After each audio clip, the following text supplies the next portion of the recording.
সবাইকে বড়দিনের শুভেচ্ছা অভিনন্দন আর আগামী নতুন বর্ষের শুভেচ্ছা। তো মুর্শিদাবাদ শুধুমাত্র যে হাজারদুয়ারির জন্য বিখ্যাত এমন নয়, ঠিক আছে? এখানে আমার গ্রাম আছে আর তার জন্য বিখ্যাত বলতে চলে। কারণ এখানকার পরিবেশটা আলাদা। গ্রাম মানে তো বুঝতে পারছেন গ্রাম বাংলা কেমন হতে পারে। একদম পিওর গ্রাম, মাটির রাস্তা থেকে শুরু করে খেজুরের রস এমনকি জাতা পর্যন্ত সব কিছু এখানে রয়েছে। এটা হলো যাওয়ার পথে, যেদিন যাচ্ছিলাম সেদিনই ভিডিওটা করছিলাম, কারণ আমার নানি বাড়ি মানে দিদা বাড়ি যাওয়ার পথে জলঙ্গি নদী পড়ে। আর এখানকার নদী পার করার জন্য আপনাকে মাটির রাস্তা পেরিয়ে তারপর একটা পাশের ব্রিজ আছে, যেটা এমনি এখানকার গ্রামের মানুষরাই বানিয়েছে। ওটা পার করে তবে ওপারে গিয়ে আপনি উঠতে পারবেন, কারণ এখানে খুব উন্নত প্রযুক্তি এখনো তেমন আসেনি। এখানে শুধু কোনোভাবে ইন্টারনেটটা এসছে, আর কিছু না। এটা যার পথে তুলছিলাম, যেহেতু অনেক ঠান্ডা ছিল সকালবেলা, চারপাশ কুয়াশায় পুরো ঢেকে গেছে, চারপাশে শুধু শস্যের ক্ষেত আর ক্ষেত। দেখতেই পাচ্ছেন কত সুন্দর পরিবেশ আর আবহাওয়া, মনে হবে যেখানে থেকে যায়। তো গ্রামের পরিবেশ যেরকম হয়, পিওর গ্রাম, যেহেতু জন্ম আমার এখানেই, থাকি অন্য জায়গাতে।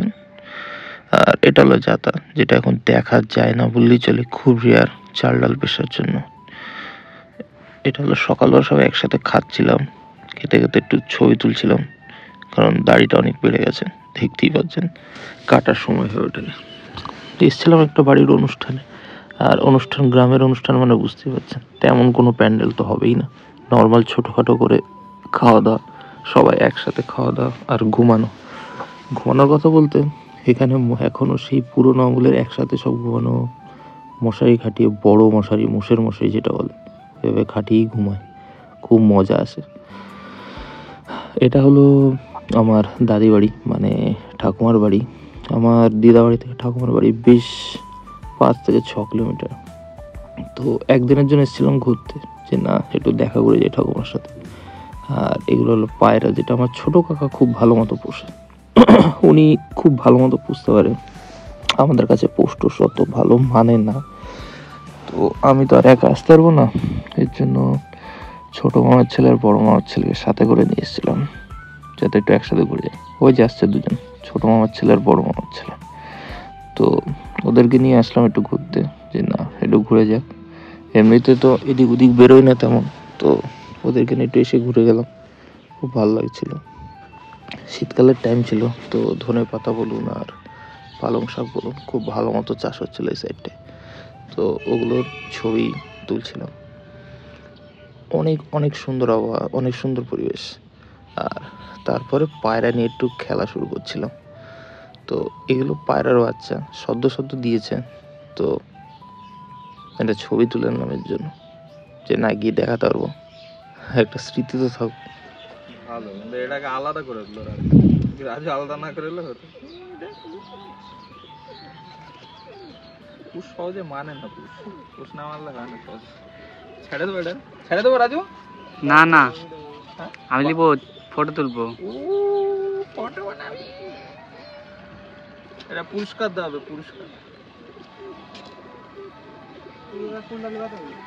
কোনটা নিবি, সাদা নিবি রাজু? ওদিকে যাও। এই এই এই কোন দিকটা? ওকে ওকে দেবো নাকি? তাহলে ছবি তুলে দেবে। বা অসম ক্যামেরা। তাহলে ই কর, তাহলে ভিডিওটা স্টপ করে ছবি তোলা একটা, সেটাই সেটা বন্ধুর দিন। এগুলো হলো আমার ঠাকুমার পোষা ছাগলের বাচ্চা, এদেরকে নিয়ে ঘুমায়। দেখতে পাচ্ছেন ছোট্ট ছোট্ট জামা পরিয়ে দিয়েছে, কি সুন্দর দেখতে, সুন্দর লাগছে না? আমার তো দারুণ লাগছিল। একটু চটকালাম, তারপর চলে আসলাম আবার ঠাকুমার বাড়িতে। এটা হলো এখানকার ফিল্ড, মাঠ। এখানে সবাই দৌড়ায়, এক্সারসাইজ করে। আর এই চারপাশে রয়েছে এটা কবরস্থান। আর এটা হলো খেজুর গাছ, দেখতেই পাচ্ছেন।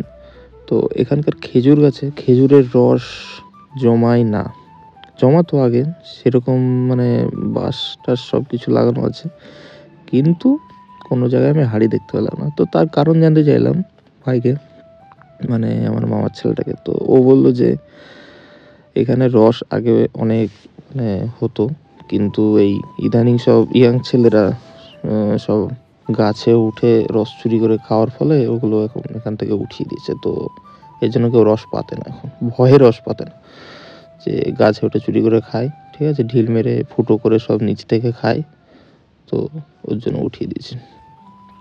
এটা যেহেতু পিওর বাংলা, মানে পুরো গ্রাম বাংলার পরিবেশ, তো চারপাশে শুধু আম গাছ বলুন, খেজুর গাছ বলুন, বাঁশ গাছ, ঠিক আছে, তারপরে রায়ের বই, এসবই রয়েছে। এটা মাঠে যাওয়ার রাস্তা, এই রাস্তাটা যেটা দেখতে পাচ্ছেন এটা মাঠে যায়, সবাই এই রাস্তা দিয়ে মাঠে যায়, মাটির পুরো রাস্তা। এই পাশে দেখতে পাচ্ছেন পালং চাষ হচ্ছে। আর তো বাড়ি ফেরার পথে বললো আমার দিদা যে পিঠে খেয়েছে, যেহেতু শীতকালের বেলা, তো সব পিঠে করতে লেগে গেছিলো। আর রাত্রেবেলা আগুন পোহানো, এগুলো তো ভোলাই যায় না। তো অনেক অনেক এনজয় করলাম। আবার কথা হবে আপনাদের সাথে নেক্সট ভিডিও।